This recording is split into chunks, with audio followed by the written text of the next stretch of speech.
নিশ্চয়ই পাগল টাগল হবে। অত গয়নাঘাটি বা পেল থেকে? কেমন অস্বস্তি বোধ হতে লাগলো।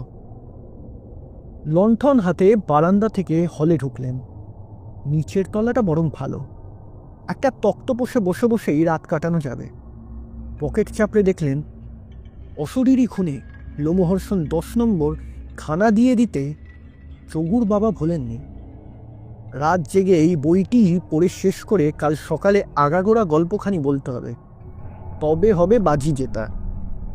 পা টিপে টিপে হল পার হয়ে সিঁড়ি দিয়ে নেমে সদর দরজার ডান পাশের ঘরখানিতে ঢুকে ভাঙা সিন্দুকের ওপর লণ্ঠনটি নামিয়ে তক্তপোষের কোণটা ধুতির খুঁট দিয়ে ছেড়ে ধপ করে পিসেমশাই বসে পড়লেন। ময়লা খোঁটটা দিয়েই গলার কপালের ঘাম মুছতে লাগলেন। বাঁচা গেল। ভাগ্যিস ভূতে বিশ্বাস করেন না, না হলে তো আজ ভয়ই আদমরা হয়ে যেতেন।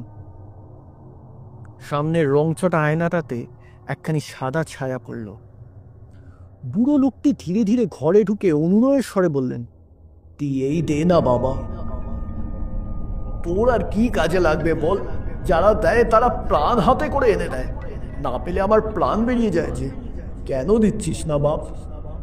একে একে সবই তো প্রায় নিয়েছিস, আরও চাস বুঝি?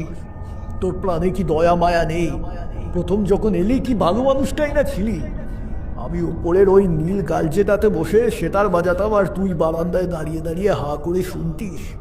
তোকে কতই না ভালোবাসতাম, এটা ওটা রোজই দিতাম। কত না ভালো মানুষ সেজে থাকতিস। ভেতরে ভেতরে তুই যে এত বড় একটা বিশ্বাসঘাতক কেউটে সাপ, তা কি আর জানি?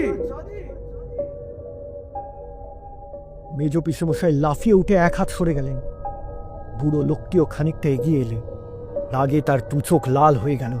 ফর্সা দুটো মুঠো পাকিয়ে মেজ পিসেমশাইয়ের নাকের কাছে ঘুষি তুলে বললেন, একদিনে এই ঘুষিটাকে দেশ শুদ্ধ লোকে ভয় করত, কোম্পানির সাহেবরাও এসে এর ভয় পা চাটত।